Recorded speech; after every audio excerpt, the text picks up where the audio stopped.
Yo les potos, c'est Khaled Freak, j'espère que vous allez bien.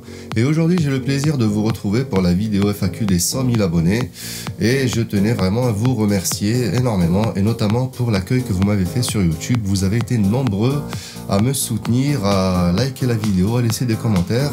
Et même à l'extérieur, au niveau des proches, des collègues du travail, la famille, les amis, etc. Tout le monde a répondu présent et tout le monde m'a soutenu et ça m'a fait vraiment plaisir. Alors, on va passer à cette FAQ qui sera donc à mon avis longue parce que j'ai fait le choix de répondre à un max de questions. Ça risque de durer 20-25 minutes, je vais voir comment je vais pouvoir raccourcir au maximum. Alors aussi, parmi les questions que vous avez posées, il y a plein de commentaires, compliments, je t'adore, continue, etc. Sachez que je ne vais pas les lire pour la FAQ. C'est pas parce que je ne vais pas les lire que j'y prête pas attention. Salut Khaled, je peux te poser une question? Oui.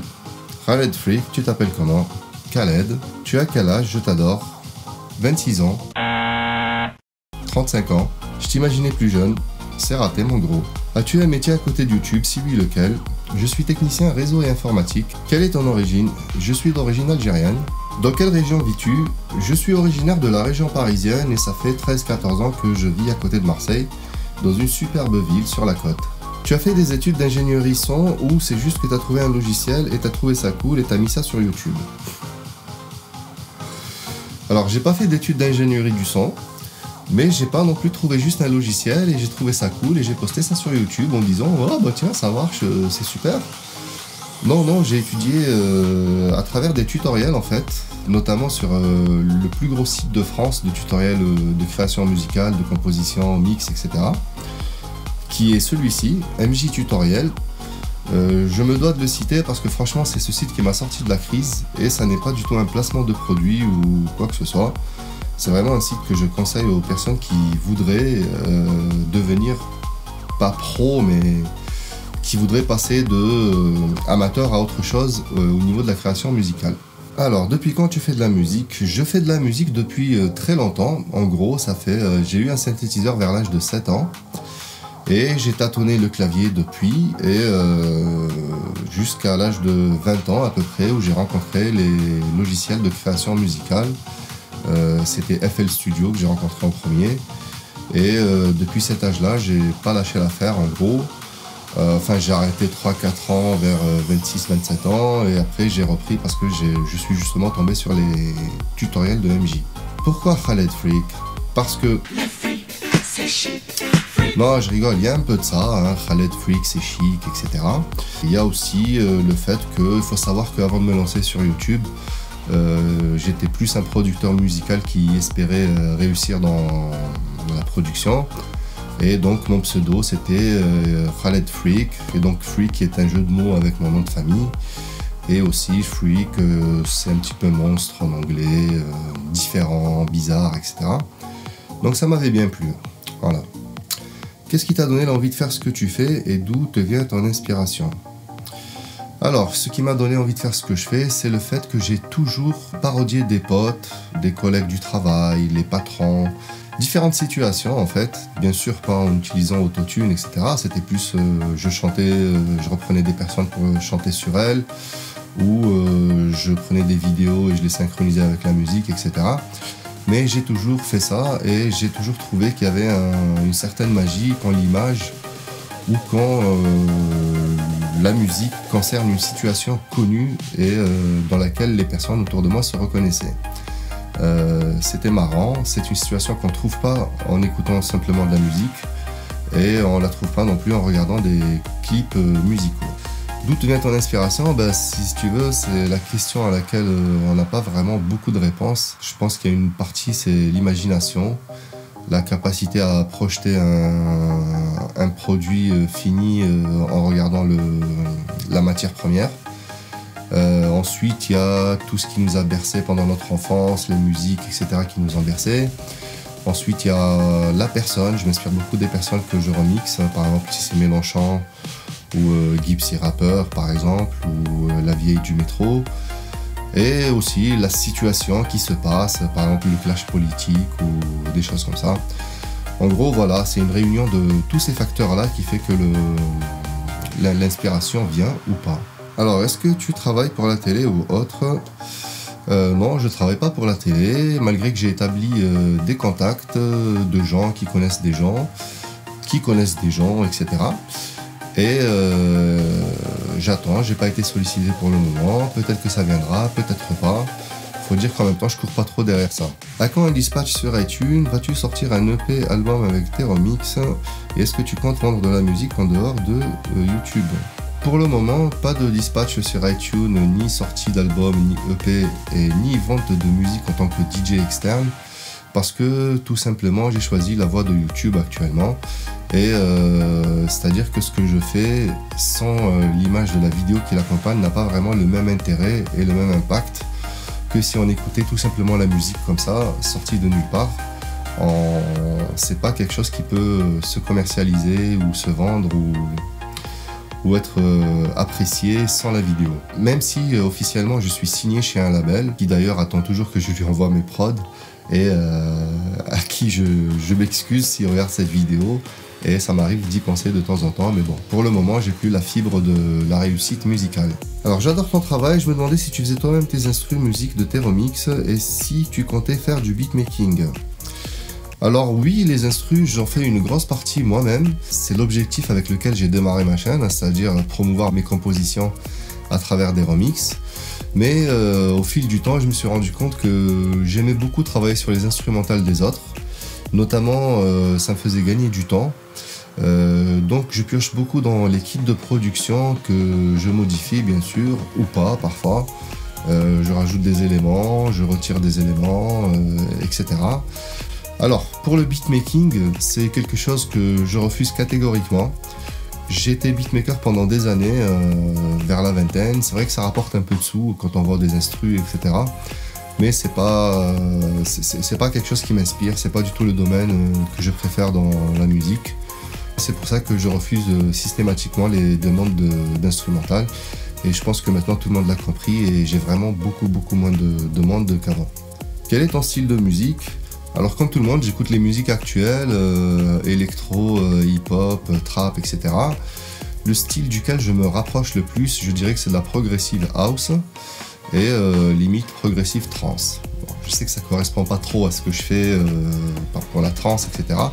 Mais c'est la musique qui me fait vraiment kiffer, quoi. C'est la musique que je kiffe. Ton artiste préféré ?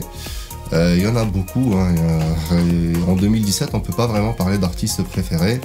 On est plus amené à dire qu'il y a des gros artistes, Maître Gims, PNL, etc. Mais bon, disons que si je devais choisir un artiste authentique, c'est-à-dire qui n'est pas trop dans les grosses maisons de disques, etc., je dirais c'est Rehab, c'est un gars qui fait de la progressive house. Là où je vois Rehab, en général, la musique, je la kiffe. Une musique, j'ai 35 ans, une musique, si je devais choisir qu'une seule, ça serait Robert Miles, Children, qui date un petit peu des années 90 et qui m'a fait vibrer, et qui me fait vibrer toujours quand je l'écoute. C'est quoi ton plus grand rêve ? Mon plus grand rêve, bien entendu, on n'est pas en train de parler du monde, de la paix dans le monde ou des problèmes de la famille ou des choses comme ça. On est en train de parler du cadre de YouTube, de la musique et tout. Et dans ce cadre-là, mon plus grand rêve, ça serait de rencontrer un ingénieur du son à qui je poserai toutes les questions qui sont sans réponse à ce jour pour moi. Quel matériel utilises-tu pour produire tes vidéos ? Le matériel que j'utilise pour produire mes vidéos, c'est donc des enceintes de monitoring, des enceintes dédiées à la création musicale et au mix, une carte son, pareil, dédiée à la création musicale, un clavier-maître pour de temps en temps poser quelques notes, et un ordinateur simple Core i7, 16 Go de RAM et 3 Tera de disque dur. Mais j'ai toujours prononcé Khaled avec un bon gros K à la française, on m'a menti. Et non, mon gros, on t'a pas menti. Khaled avec un bon gros K à la française, tout le monde m'appelle comme ça, y compris la famille, l'entourage, etc. J'ai trouvé que c'était plus cool de dire Khaled Freak que Khaled Freak. Tout simplement ça, voilà. Quel remix t'a fait vraiment connaître, celui des députés ? Alors celui des députés, il m'a permis de sortir de l'ombre, on va dire. D'après les retours que j'ai eus, il a été posté la première fois par le Zap de Spion. Il faut savoir que cette vidéo a duré un mois sur ma chaîne, à faire moins de 18 000 vues pendant les 30 jours.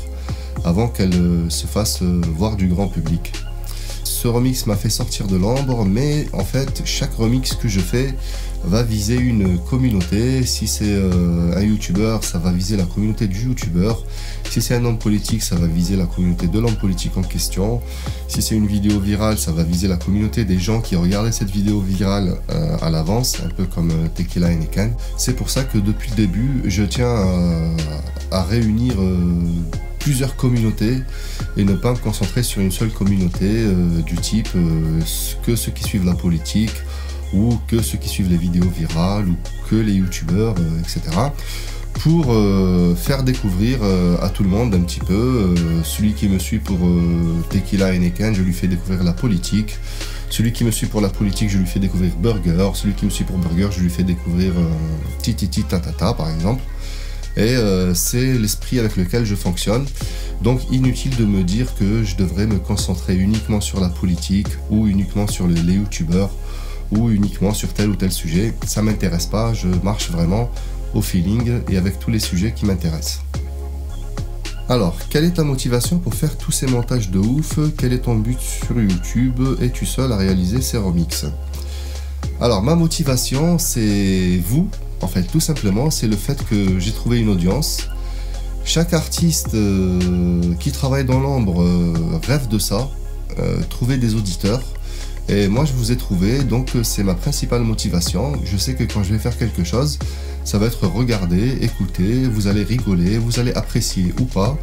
Mais voilà, j'ai une audience et c'est ma principale motivation. Quel est ton but sur YouTube?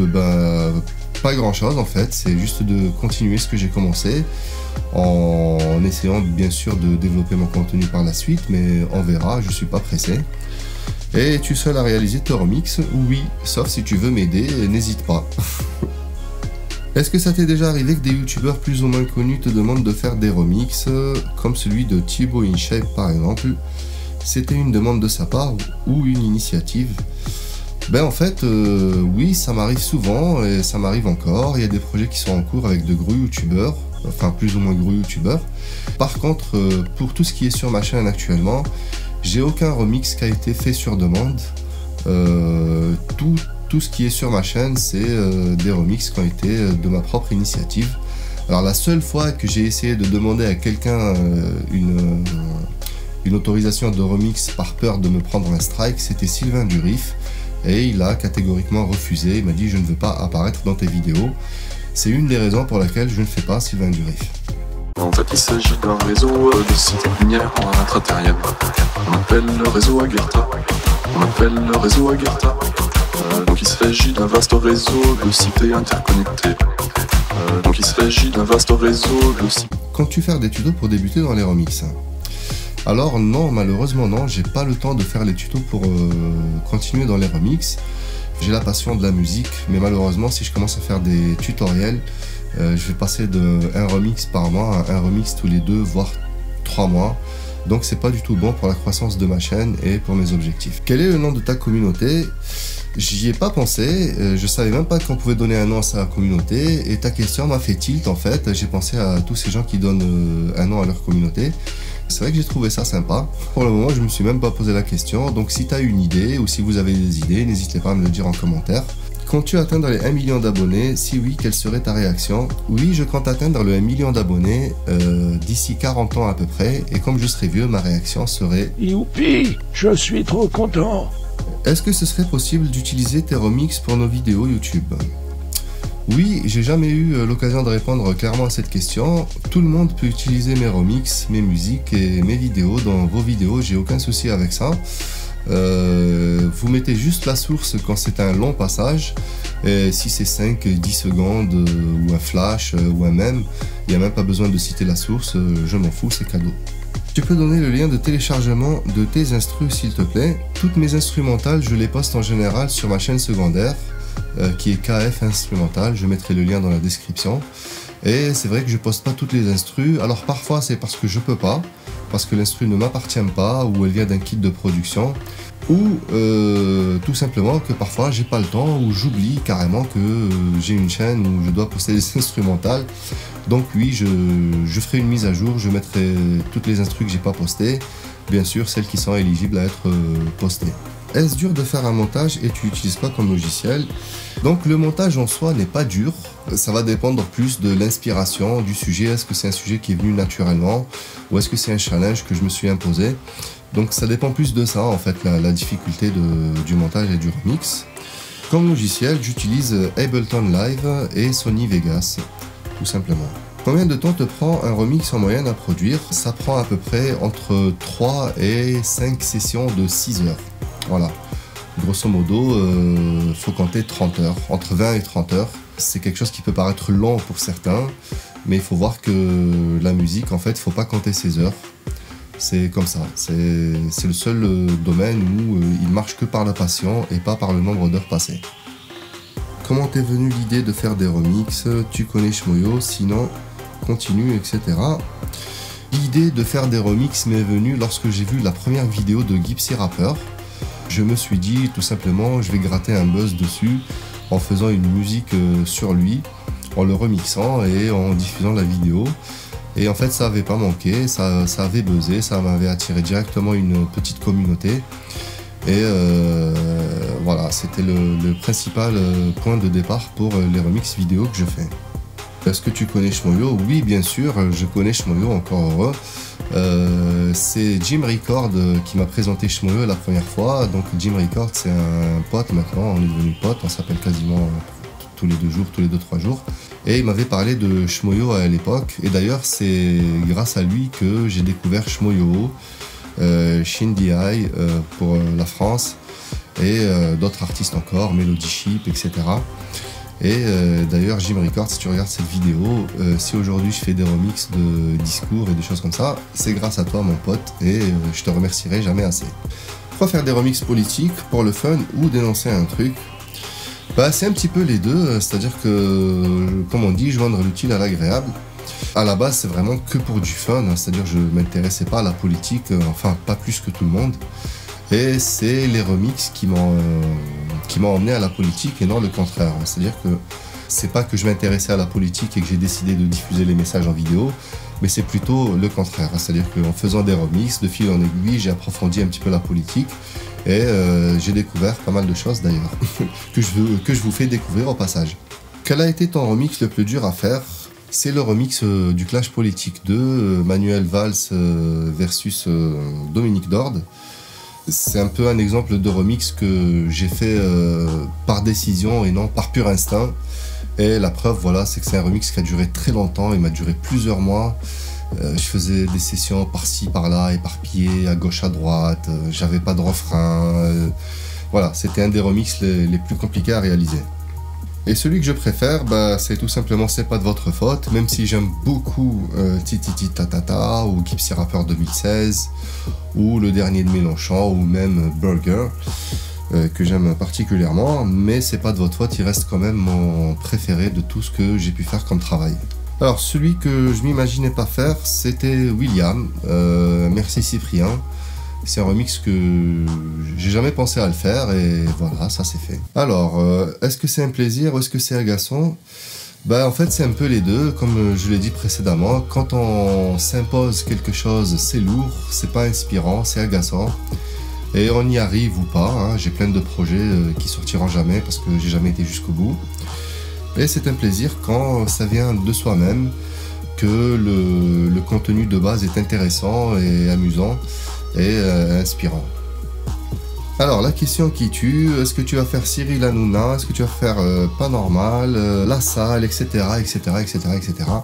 Donc voilà, tous ces gens où leurs vidéos sont éligibles au remix, tout simplement à partir du moment que je tombe sur quelque chose qui m'inspire. C'est-à-dire que s'il n'y a pas de remix de Pas Normal à ce jour, ou de La Salle, ou X ou Y, c'est que tout simplement je suis pas tombé sur quelque chose qui m'inspire, ou une situation qui peut entrer dans le cadre de mes remixes. Alors on va passer un petit peu aux questions politiques. Est-ce que tu vas voter pour Jean-Luc Mélenchon? Avec 53 likes quand même. Hein. Bah, je sais qu'on est en 2017 et que ce genre de questions peut être posées tranquillement sans complexe. Mais je vais pas répondre à cette question. Par contre, je vais juste vous dire que... Au calme. Au calme. Quelles sont tes opinions politiques vu que tu fais beaucoup de remix politiques? Tu vas voter à gauche au présidentiel? Allez, dis-le nous, on le sait de toute façon.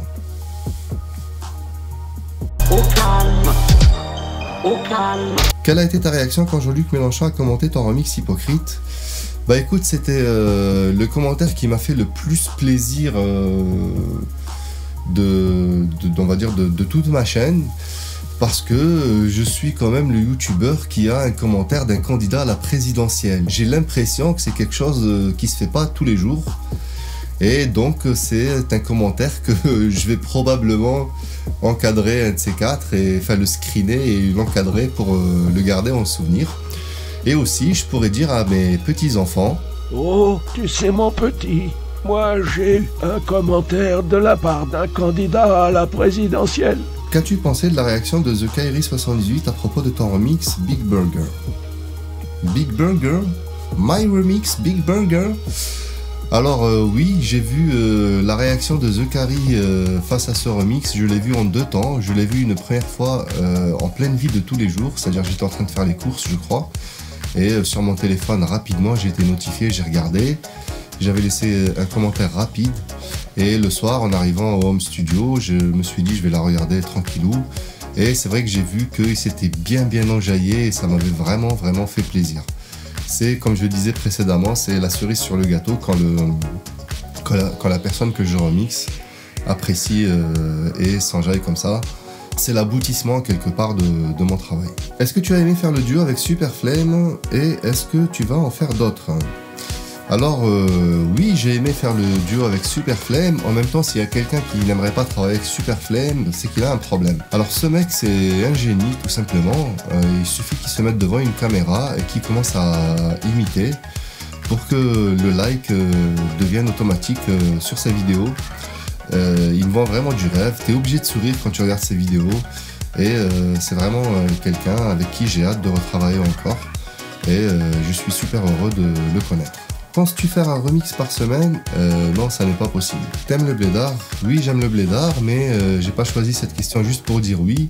C'est surtout pour parler du remix du blédard que j'ai fait un petit peu à la va-vite, parce que je m'étais trop précipité. Je me suis dit, le mec il est en train de chanter, donc ça va être facile pour moi de faire ce remix. Quelque part, c'est un des moins réussis de ma chaîne. Cela dit, je l'ai posté quand même, et j'aurai ma revanche sur un autre remix du blédard qui sera bien meilleur. Alors, la question qui tue, c'était YouTunes. Vous avez été vraiment nombreux à me poser des questions sur YouTunes, des questions dans tous les sens, en haut, en bas, à gauche, à droite, négatif, positif, etc. Es-tu ami ou ennemi avec YouTunes et quels sont vos rapports en gros? Alors, tout simplement, je suis pas ennemi avec YouTunes pour la simple et bonne raison que je suis ennemi avec personne dans ma vie. Et il n'y a aucune raison que je sois ennemi avec un youtubeur, encore moins qui fait le même domaine que moi.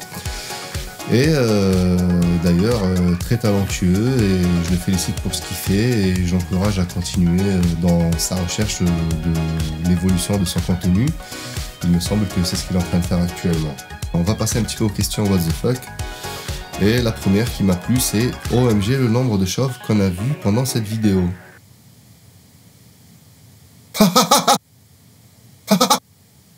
Non. Non, c'est pas marrant. En vérité, non. Ton commentaire m'a fait rire. Et en plus, il a été liké 20 fois. Et c'était marrant. Trey a quand une dégustation avec moi, mon Trey? My canet. Après le tournage, je vais me faire une clémentine.